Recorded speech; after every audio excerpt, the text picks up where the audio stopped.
o Ceará conseguiu a maior derrocada para um rebaixamento na história do Brasileirão? E o LeBron James, hein? Calou os críticos e comandou o Lakers para uma grande vitória contra os Sixers. Fica comigo que hoje a análise tá quente. Fala, eu sou o Lucas, hoje eu tô aqui para mais um vídeo do canal Quica na Bola. E dessa vez vídeo para analisar dois jogos que aconteceram nesse final de semana. Jogo de futebol, jogo de basquete, jogo do Brasileirão e jogo da NBA. Primeiro vamos falar de Ceará 1, Palmeiras 3. Jogo que não valia mais nada para o Palmeiras pela 38ª rodada do Brasileirão e que o Ceará dependia apenas de si para não cair para a segunda divisão, e acho que todo mundo já soube que não deu certo. O Ceará caiu, o Ceará jogará a Série B em 2026. Eu nem planejei vestir a camisa, simplesmente foi aleatório. E o outro jogo que a gente vai falar é Philadelphia 76ers 108-112, vitória do Los Angeles Lakers, que o LeBron James decidiu, depois de encerrar a sequência de jogos com no mínimo 10 pontos contra o Toronto Raptors e ficar de fora na derrota contra o Boston Celtics. Então vamos começar analisando o jogo do Ceará, o jogo contra o Palmeiras. O Ceará começou bem e fez 1-0 cedo com o Pedro Raul, artilheiro do time em 2025, e acho que vai ficar por isso, né, a passagem dele pelo Ceará. Um gol de título contra o Fortaleza no Campeonato Cearense, mais um ano terminado com um rebaixamento, um ano ruim, no final das contas, para o Ceará. Será o ano aí que o Pedro Raul vestiu a camisa do alvinegro cearense. Mas desde o começo o time parecia com uma postura de desespero, e isso foi positivo nesse começo, que acabou nessa intensidade louca, conseguindo abrir 1-0 cedo. Esse tiro pela culatra, esse desespero do Ceará, porque o Léo Condé o ano inteiro foi muito 8 ou 80. Em São Paulo, no jogo contra o Palmeiras, no primeiro turno, o Ceará só se defendeu o primeiro tempo inteiro, não saiu do meio de campo. Agora, nessa última rodada, depois de 3 jogos, contra o Mirassol eu não acompanhei, mas por exemplo contra o Flamengo, principalmente, que ele ficou só se defendendo, ele poderia talvez ter tentado se soltar mais e ficou só se defendendo muito tempo também. E contra o Palmeiras, aí já no último tiro de que preciso ganhar, porque se eu ganhar eu tô livre, ele solta o time desesperadamente, todo mundo lá pra cima, e o time não tá muito acostumado a jogar assim também. Ficou muito desprotegido lá atrás, com o Rafael Ramos também na lateral direita, ao invés do Fabiano, que é muito mais seguro, não por acaso é o titular. Acabou ficando muito desprotegido o time do Ceará, e o Léo Condé terminou o jogo, inclusive, sem lateral direito, né? O Fernando Sobral tava quebrando um galho ali às vezes, mas era um time com vários atacantes, não tem nada a ver com o que foi o Ceará no ano, inclusive. Então acho que ele deveria ter uma postura um pouco mais padrão e um pouco mais equilibrada também. Acho que dava pra se soltar mais nos jogos em que ele ganhou se defendendo muito também. Não vou ser resultadista aqui dizer só porque o fato de ter se defendido o primeiro tempo inteiro contra, por exemplo, o Corinthians, que ganhou por 1-0 na Neoquímica Arena, deu certo, pronto, perfeito. Também deu errado na Copa do Brasil contra o próprio Palmeiras, também deu errado no último jogo antes do Mundial do Botafogo, então não gosto dessa postura do Léo Condé. É muito bem executada e deu muitas vitórias pro Ceará, mas acho que deveria ter sido mais equilibrada e mais constante durante o campeonato inteiro.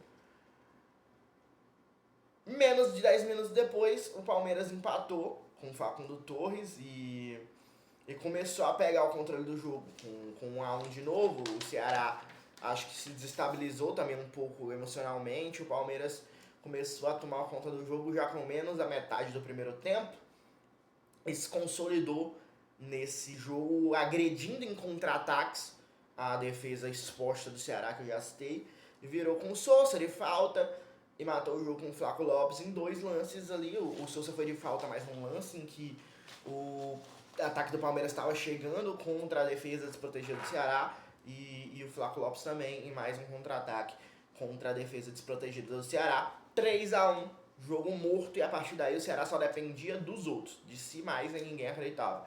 Dentro do Castelão se comemorou o gol fake do São Paulo, inclusive. Saiu fake news de que o São Paulo tinha empatado contra o Vitória, e aí o Ceará ficaria na primeira divisão, mas não foi o que aconteceu e o Ceará caiu. O Ceará ganhava muitos duelos, inclusive, nesse jogo, muito por causa dessa postura de desespero. O jogo valia muito mais pro Ceará do que pro Palmeiras, então era natural que nas disputas ali no meio campo, na defesa, o Ceará ganhasse mais as divididas porque ia com mais vontade mesmo. Mas com a bola ele tinha muito pouco repertório e muito nervosismo. Quando conseguia recuperar essa bola ganhando essas divididas, o Ceará tentava praticamente só cruzar para dentro da área. Teve no começo do jogo bom o Fernandinho, conseguiu algumas jogadas individuais, mas o Marcelo Lomba foi muito bem no jogo também. E o Bruno Fux foi muito bem no jogo, inclusive para mim o melhor em campo. Tirou muita bola, atrapalhou muito o ataque do Ceará e teve o trabalho facilitado pela falta de repertório do ataque do Ceará, do Léo Condé, que inclusive eu tenho críticas ao Léo Condé sobre isso também. Eu acho que o Ceará é um time de pouco repertório, é um dos piores ataques da Série A em 2025, mas com o Vina era menos pior. E assim como eu falava em 2022, pode até ser ruim com o Vina, mas é pior sem o Vina. E o Lucas Mugni é bom, fez uma boa temporada também, mas o Vina é melhor jogador. O Vina consegue pensar mais rápido, e por mais que ele não tenha conseguido ser decisivo, muito pelo contrário, foi decisivo negativamente, né, com a expulsão contra o Internacional. O Ceará tinha mais chance de ganhar de Flamengo, tinha chance de ganhar de Mirassol. Mirassol acho que foi logo o jogo que ele tava suspenso, né? Mas tinha mais chance de ganhar de Flamengo, tinha mais chance de ganhar do Cruzeiro, tinha mais chance de ganhar do Palmeiras quando em campo, porque dá mais lucidez à geração de jogo do Ceará. E aí quando ele entra, faltando 15 minutos, com o time precisando do resultado de qualquer forma para não ser rebaixado, ele entra muito nervoso, dá gatilho provavelmente nele sobre o ano de 2022. Ele volta pro Ceará muito provavelmente também tentando apagar um pouco essa mancha, e veio a mancha em dobro, e agora talvez até pior, porque ele tem a cara do rebaixamento, de ter chegado, de ter o time talvez começado a sequência dos resultados ruins justamente com ele, e acho que coincidentemente, porque ele melhora o time em desempenho, só que não consegue fazer os gols. Os jogadores que ele deixava na cara do gol não conseguiam fazer os gols. Os goleiros cresciam demais também. E subiu o nível dos adversários também. O Ceará, por exemplo, não poderia ter perdido em casa para o Atlético Mineiro no primeiro turno. Ali está um dos erros claros nessa campanha do Ceará. Era uma vitória ou um empate que deixaria o Ceará na primeira divisão. No mínimo, um empate seria importante naquela época, que o Atlético Mineiro não ganhava de ninguém. No segundo turno, com o São Paulo e com o time em crescimento, aí é mais de boa, com o Everson fechando o gol, atrapalhando. Não é muito por causa desse jogo que o Ceará cai. Cai porque perde 2 vezes pro Juventude, por exemplo. E aí é que tá, se você vai marcar só um ponto nos últimos 4 jogos da temporada, e ok, se você fecha, vou marcar só um ponto contra Mirassol, Cruzeiro, Flamengo e Palmeiras em sequência, beleza, mas você não pode perder 2 vezes pro Juventude no campeonato, você não pode empatar com o Sport, então o Ceará cai muito por causa disso também. Mas muito por causa que o ataque é ruim e que o ataque tinha poucas ideias e que o Vina poderia ajudar nisso. Eu acho que o Vina poderia ajudar nisso, teria sido menos pior, pelo menos, com o Vina, porque ele é mais lúcido, ele é mais qualidade, ele tem mais QI de futebol do que a maioria do elenco do Ceará. E o ataque flui melhor com ele. Nem que seja para chegar pro cruzamento com o jogador mais livre. Só sabe cruzar para a área, mas o Vina recebe a bola e já abre na mesma hora pro cruzamento. E com os outros jogadores isso acontece menos. Só que quando ele entra nesse contexto, ele entra muito nervoso por tudo isso que eu já disse. E entra arriscando pouco, não teve um chute de fora, como ele quase sempre dá. Então não conseguiu ajudar muito também nesse último jogo o Vina. Não tô tirando a culpa dele, meti o pau nele no último vídeo que eu fiz aqui sobre o Ceará, que a culpa da derrota era dele, né? Apesar de eu achar que não foi na maldade a expulsão, mas foi talvez vontade demais, que foi irresponsável. Mas acho que o Léo Condé tem tanta culpa, até mais, no rebaixamento, ao tirar o Vina praticamente do time a partir dessa expulsão, porque tecnicamente ele ajudaria muito. Pelo menos proporcionalmente em relação ao que estava sendo. Já falei que pra mim o melhor em campo foi o Bruno Fux, pra mim o pior em campo foi o Bruno Ferreira. Né? O jogo de Brunos em destaque. Já tava vendo o Bruno Ferreira levando uns gols ali que estavam me incomodando nos últimos jogos. E nesse aqui, pra mim, foi o pior. O pior contra no gol do Sousa. A bola passou ali, ele tinha que ter pegue. Foi o gol que colocou o Ceará na zona do rebaixamento. E o Bruno Ferreira tinha que ter defendido, porque a bola passou muito perto dele. Nada justifica, na minha opinião, aquela defesa não ter acontecido. Então, pra mim, é o pior em campo. E eu veria aí se existe a possibilidade de um goleiro novo, porque não tá mais me passando segurança. Eu era defensor do Bruno Ferreira na maior parte do campeonato. Mas nesse momento, nessa reta final, não tô gostando. E aí o Richard já era instável antes da lesão, imagine agora o que ele pode ser, ninguém sabe. Fernando Miguel, não sei nem se vai ficar, e também nunca foi o meu goleiro favorito da vida. E também tem muito isso de ser instável. Acho que o Ceará poderia olhar para o mercado dos goleiros no futebol brasileiro ou até fora. Mas assim, se não conseguir também, acho que o Bruno Ferreira dá conta de uma Série B. Acho que a maior parte desse núcleo dá conta da Série B, sinceramente. Mas também tem que ter aprendizados para montar um elenco um pouco mais qualificado quando subir. Ou se subir, né? E aí só Deus sabe o que vai ser no ano que vem. Já tá anunciado aí que o Ceará pretendia contratar o Fabiano, o Galeano e o Matheus Bahia, né? Que são jogadores emprestados, mas que não vai conseguir mais por causa perdão, da questão financeira. Então tem que fazer um planejamento completamente novo. Quem vai ser o camisa 9 desse time, já que já era difícil ter o Pedro Raul até na Série A. Imagina na Série B. Não vai ter Pedro Raul, não vai ter Galeano, não vai ter muita gente. Parece que conta com o Vina, mas o Vina vai ficar. Da última vez ele queria ficar, mas não tancou a pressão da torcida. Difícil. O planejamento do Ceará vai ter que ser muito bem pensado, tá sendo falado muito pouco, né? Eu acho justamente porque não tava se pensando em cair. E aí agora vamos ter que pensar tudo novo e por isso que não tem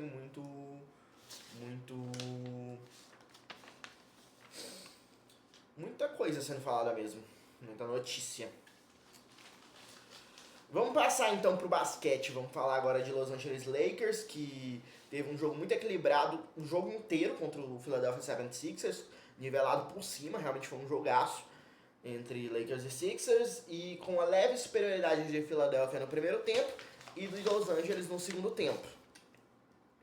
O ataque dos Lakers foi mágico, assim, realmente mais uma atuação zaça desse ataque que é fantástico. E olha porque o Austin Reeves nem jogou bem. O ataque conseguiu boas enterradas no garrafão, né, com ponte aéreas e com rebodanks, inclusive, mas também enterradas, por exemplo, do LeBron batendo pra dentro. E foi bem do perímetro também, que o 76ers também pagou muito pra ver, né? Deixou o Rui Hashimura aberto toda hora sozinho.